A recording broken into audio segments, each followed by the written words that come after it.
Actors are born. Vivien Leigh, the fragile strength of an icon.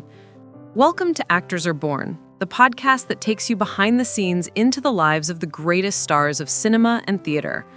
Today, we shine the spotlight on an actress who embodied the quintessence of the diva, Vivien Leigh, a magnetic beauty, an immense talent, and a life marked by triumphs and torments.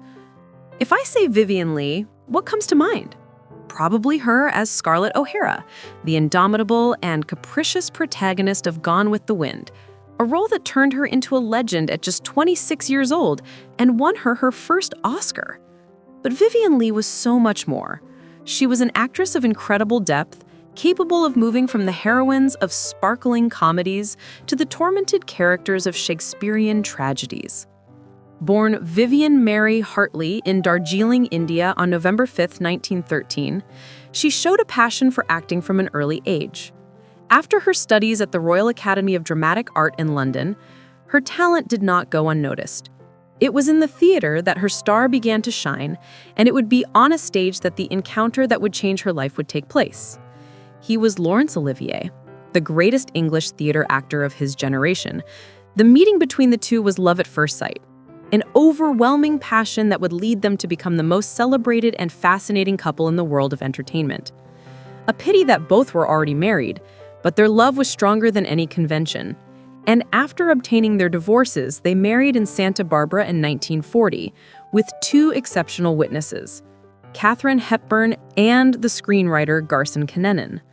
Their union was not only romantic but also artistic. Together, they acted in the theater, directed by each other, putting on memorable shows. Vivien became Lady Olivier when he was knighted, a title she would keep even after the end of their marriage. But behind the glamorous facade and success hid a fragile soul. Vivien Leigh lived for a large part of her life with bipolar disorder, a condition that at the time was little understood and difficult to manage. This made her life a seesaw of emotions, with periods of deep depression alternating with moments of uncontrolled euphoria. The long and exhausting filming of Gone with the Wind brought the first clear signs of her psychological distress to light. Her illness put a great strain on her marriage to Olivier, a deep but also incredibly turbulent love. Olivier himself, in a letter after their divorce, wrote to her, "You have faced the situation nobly and bravely. Vivien, I am so sorry, truly sorry that all this has been hell for you." But despite her personal difficulties, her talent on the big screen remains undisputed. In 1951, her second extraordinary performance arrived, earning her another Oscar, that of Blanche DuBois in A Streetcar Named Desire, a complex and tormented role which almost seemed to reflect her own vulnerability. Tennessee Williams, the author of the play, had been impressed by her performance and strongly wanted her for the film adaptation. In addition to mental illness, Vivien also had to fight against tuberculosis, a battle she ultimately could not win. She passed away in London on July 8, 1967, at only 53 years old.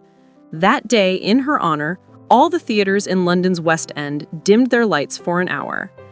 Vivien Leigh left us a handful of films, little more than 20, but her mark on the history of cinema is indelible.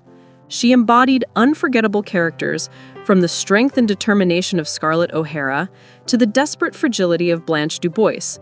She showed us what it means to be a true diva, with all the charm, talent, and contradictions that this entails. A star who, despite the storms of life, never stopped shining. Thank you for listening to Actors Are Born. See you next time for another incredible story from the world of cinema.